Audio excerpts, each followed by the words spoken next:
बाहरी तौर पे इंसान को कई बार ऐसा लगता है उसका बहुत कुछ खो गया। जिस तरह मीराबाई के बारे में बताते हैं कि बचपन से ही उसके माँ ने, बाप ने, दादा ने उसे इस तरह से तैयार किया कि वो कृष्ण भक्त कहलाए। घुंटी में ही कृष्ण भक्ति उसे पिलाई गई, पालन पोषण इस तरह से किया गया, तो वो छोटी बचपन में ही मालिक के प्यार मोहब्बत में खोती चली गई। पर उसे क्या क्या सहना पड़ा।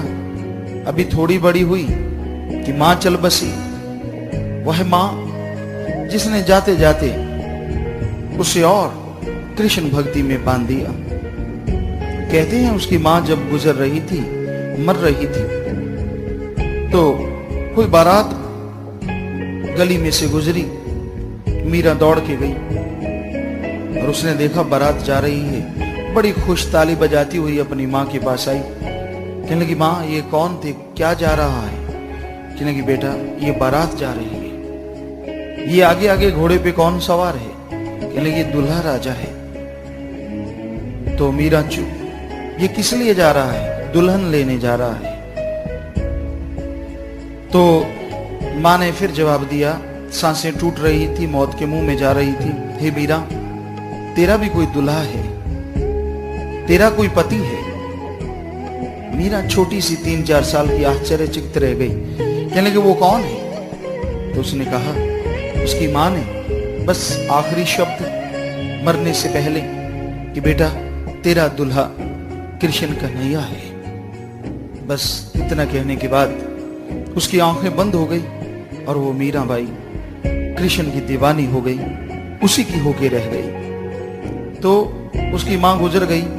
फिर इस रास्ते पे लाने वाले उसके दादा, वो बहुत मोहब्बत करते, मंदिर बनवाया उसके लिए, नाच गान जो भी वो करती उसे सिखाते रहते। समय गुजरता गया और आखिर एक दिन वो भी मीरा को छोड़ के चले गए।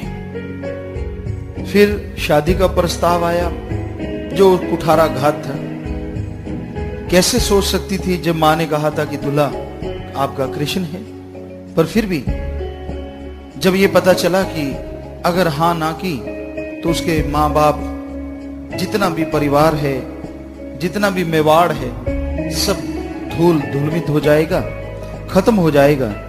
मीरा ने हां कर दी, क्योंकि आगे से राजा सांगा यानी संग्राम सिंह जो चित्तौड़ का था, उसका भेजा हुआ दूत उसके शादी का प्रस्ताव लेके आया था।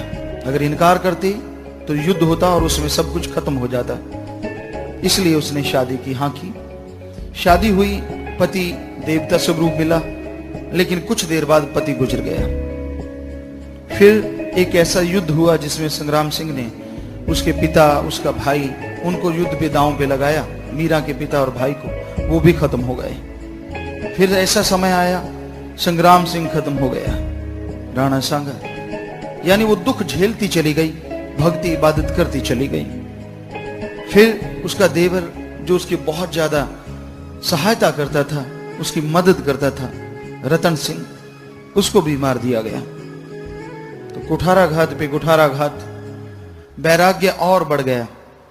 अपने मालिक के लिए और रोने लगी और तड़फने लगी।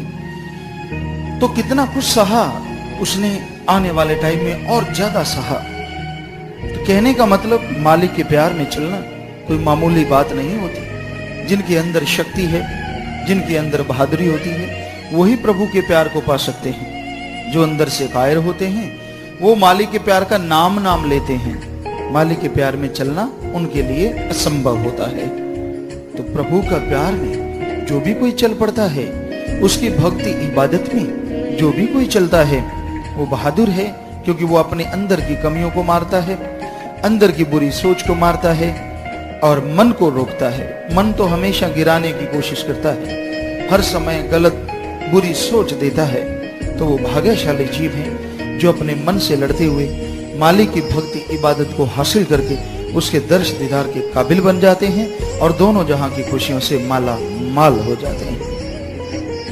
तो अगर आप प्रभु परमात्मा सदगुरु मालिक की वचनों पे चलते हैं, तभी उसके प्यार मोहब्बत के काबिल बन पाते हैं, उसकी दिव्य दृष्टि के लायक बन पाते हैं। मालिक के प्यार का एक क्षण, उसकी याद में गुजरा एक पल, उसके दर्श दीदार का एक सेकंड, एक मिनट, एक भक्त के लिए इबादत बन जाता है।